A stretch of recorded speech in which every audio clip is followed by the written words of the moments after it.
Salamатсыңар менин кичинекей досторум. Көңүлүңөр куунак, жакшы жүрөсүңөрбү?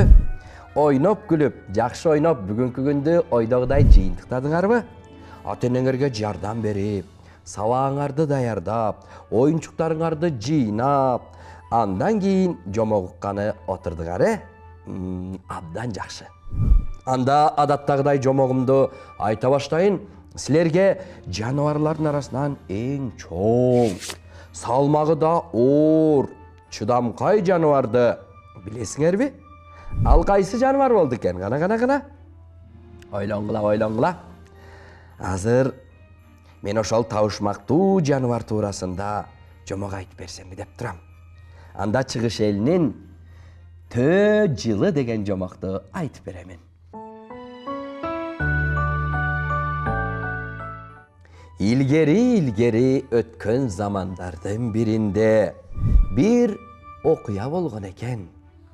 Бул окуя адам баласы жылдыздарга, жан жаныбарларга, тоолорго, дарыяларга адеп ат койгон байыркы заманда болгон экен. Ар бир жылдын, мезгилдин өзгөчөлүгү бар экенин адамдар ошол кезде эле байкайт. Бир жылы жерден баш көтөрбөй иштеп, мыкты тукум алса, кийинки жылы аскалардын, зоокалардын боорлоруна сүрөт тартып, ырахатка батат. Дагы бир жылы канчалык эмгектенсе да акыбети кайтпай, түшүмү начар болуп калат. Кээде жамгыр жаабай, кээде нөшөр жууп кетип, кээ бир мезгилде эгини жайкалып турганда добул күйүп кетет. Ошондон улам адамдар бир нерсени байкай башташат. Ар бир жыл өзүнчө болгону менен 12 жыл мезгили өткөндөн кийин кандайдыр бир окшоштуктарды сезишет. Ошентип ар бир жылга өзүнчө ат берип, 12 жыл мезгилин мүчөлү деп аташат. Ошол мезгилде эле адам баласы далай айбандарды үйрөтүп, айрымдарын үй жаныбарларына айландырып, бакма кылып коюшкан экен. Анан ошол айбандардын жүрүш турушуна, мүнөздөрүнө жараша тап, ар бирине ат ыйгарышыптыр. Жылдарды да жандыктардын аттары менен атап алышат. Эң жакшы, тынч жылды кой деп атап, эң оор жылды ит дейт экен. Акырындан барып олтуруп, бардыгы өз ысымдарына ээ болушат. Алар коён, балык, жылан, жылкы, кой, маймыл, тоок, ит, доңуз, төө, уй жана жолбарс. Ушул тартип менен жылдар бирин-бири алмаштырчу. Бирок жыл кимисинен башталып, кайсынысы мүчө болот? Мына ушул маселени чечүү керек эле. Эгер жолборсту алып карай турган болсок, ал жырткычтардын ичинен эң күчтүүсү жана териси да аябай баалуу болчу. Ал эми кой болсо адам баласына кийими үчүн жүн берет, жегени үчүн эт берет. Ошондой эле уйдун да пайдасы аябагандай зор болчу. Ал эми төөнүн адам баласына кылган кызматын эч нерсеге салыштыруу мүмкүн эмес эле. Анткени ал ат, эшек көтөрө албаган жүктөрдү чүметип койбой, ээн тала эрме чөлдө да каалаган жерине жеткирип берет. Ошондуктан кимисин жыл башына коерун билбей, адам баласы кечке ойлонуп, башын катырды.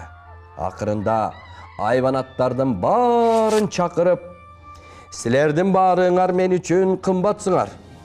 Мына, кимиңерди тизме боюнча жылдын башына коюп, атаарымды билбей турам. Өзүңөр айтып, өзүңөр чечип берсеңер дурус болор.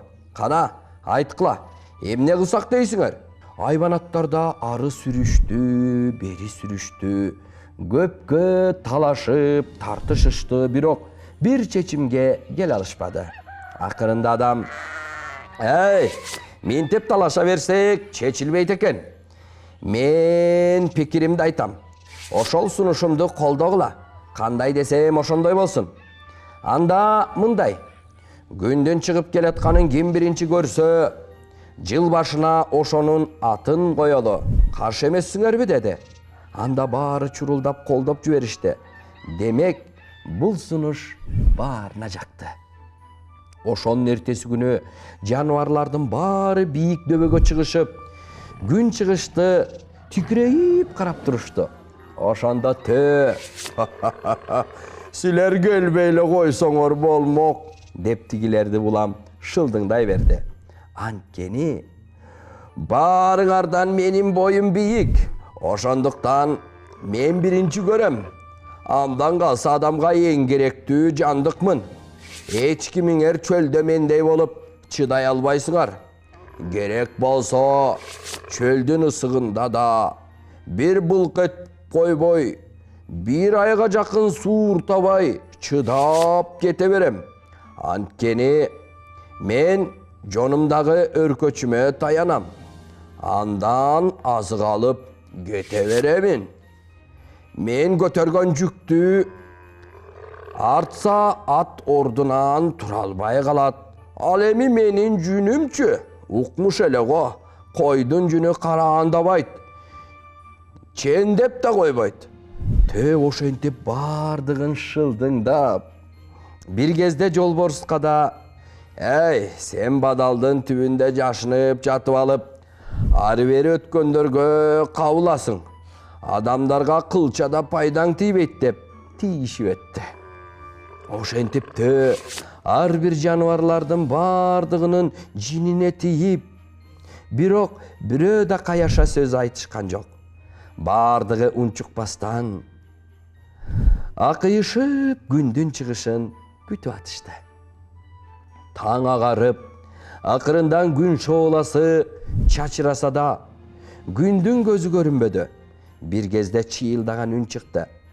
Күндү көрдүм деп чыйылды. Ой, менден мурун күндү көргөн кимиси болуп кетти деп ири моюнун буруп калды.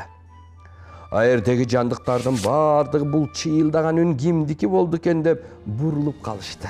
Аңгыча тоо артынан күн чыгып, туш-тушка нурларын жиберип, табият таттуу уйкусунан ойгонду. Чычкан болсо төөнүн өркөш жүнүнө жармашып бекем кармап алыптыр. Жини келген боюнча жерге оонап, чычканды былчыйта басып салайын деди эле. Ал шоп этип секирип түшүп, ийинине барды. Анан ийининин оозунан башын чыгарып, акылсыз төөнү шылдыңдап жатты. Эмне кылсын байкуш?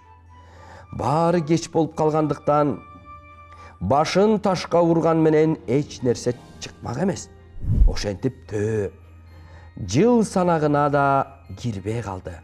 Ал эми мүчөлүү санак боюнча жыл башына чычкандан баштап эсептелип калды.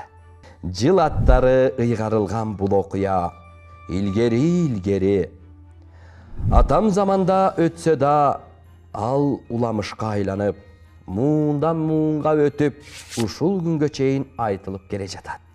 Ооба, мындан ары да айтыла бермекчи. Балдар, ошентип эсепке кирбесе да анын адам баласына кылган кызматы аябагандай зор. Төөнү ат сыяктуу эле, ээн тала эрме чөлдөрдө азыр деле, бир жерден экинчи жерге жетиш үчүн минип алып, кызматын пайдаланышат. Эмесе достор, ушундай кызыктуу жомогумдан да ушуну менен аяктайын. Эмесе баарыбыз уктайлы. Менин да уйкум келди достор. Келгиле. Чогуктайбыз бейпилтүн. Жакшы жаткыла.